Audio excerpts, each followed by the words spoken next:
Welcome to my channel. Today we are going to be unboxing and reviewing Whisper My Name Again by T. Kingfisher. This is a 2022 release from D.O. Books.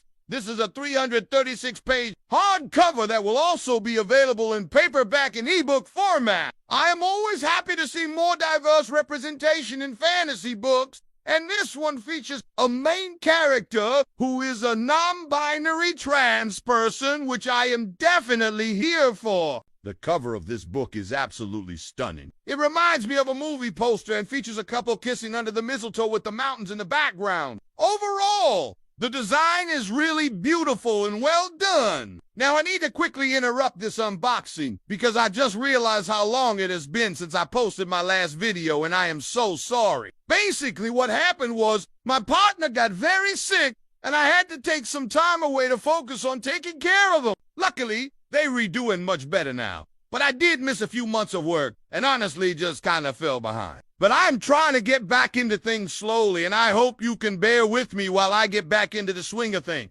Anyways, let's continue. The story follows our protagonist, Leon, who lives in a remote village high up in the mountains and is shunned by the community because they were born with two spirit animals, which is apparently bad. They live a pretty secluded life until one day, when the prince of the neighboring kingdom shows up at their door, claiming that he needs their help. He claims that his sister has gone missing, and he heard that Leon was a tracker and was hoping they could help find her. Of course, Leon is reluctant to help at first, not wanting to leave their home or have any more contact with people than they already do, especially since they believe they are cursed. But after some convincing from the prince, Leon agrees to help find the princess, and the two set off through the mountains together. During their travels, Prince Caius and Leon start to grow closer, but Leon starts having visions of death wherever Caius goes, which of course makes Leon feel even more depressed and even more like they are cursed. They try to stop helping Caius, but he refuses to listen and wants Leon to keep trying to track his sister.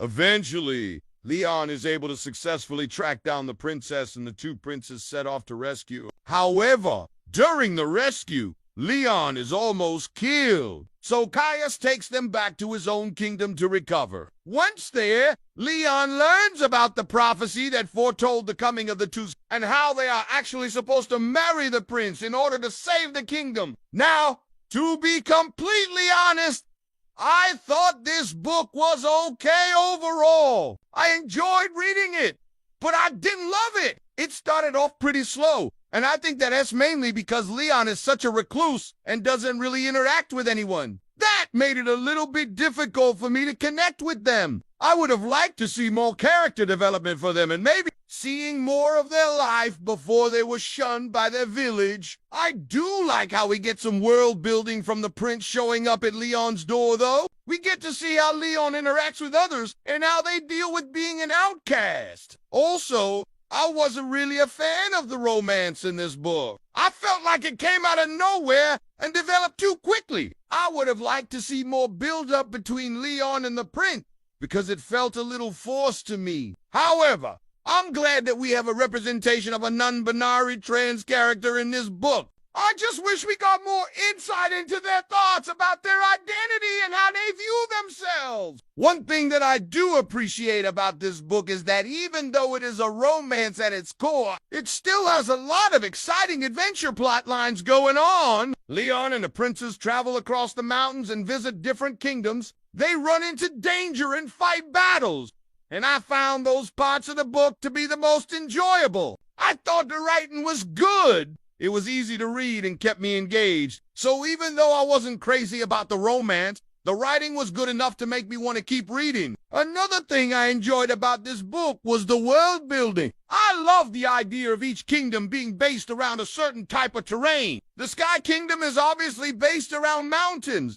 The Sand Kingdom is based around deserts, and the Sea Kingdom is based around the ocean. And then I'm assuming the Earth Kingdom would be based around forests or grassland. But we don't actually get to see that one. I thought it was a really creative way to tie in the environment with the different kingdoms. And I also thought it was cool that each kingdom had their own unique magic system based around their terrain as well. Overall, I thought the world was well thought out. and I would have loved to see more of it. Unfortunately, I didn't really connect with any of the characters in this book except for maybe the little dragon. Leon is a bit of a hard character to connect with, considering they read pretty much a hermit and do you really interact with anyone. I would have liked to see more of their backstory and learn more about why exactly they were shunned by their village. Now, I know that this book is marketed as a romance, but I feel like if it wasn't marketed that way,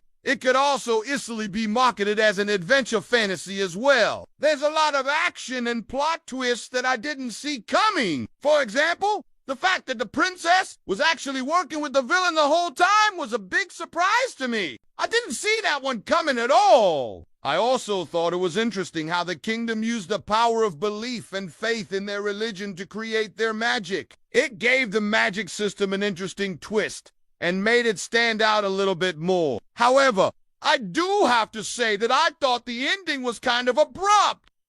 I would have liked to see more of how Leon adjusts to life in the Princess Kingdom and maybe see them interacting with the people a little bit more. The ending felt very rushed, like the author wanted to get the book over with, but other than that, I thought the plot was solid and kept me engaged. There were a lot of plot twists that I didn't see coming, which was nice because it made the story more unpredictable. Overall, I would rate this book 3 out of 5 stars. I really appreciate the representation in this book, and I love the world that the author created. I thought the magic system was interesting, and I would have loved to see more of it. I also thought the plot was good and kept me engaged, but I wish we got more insight into the characters and their development. The romance in this book felt a little forced to me, and I wish it was given more build-up, but other than that, I thought the writing was good and the world building was well done. Thank you so much for watching my unboxing and review of Whisper My Name Again by T. Kingfisher.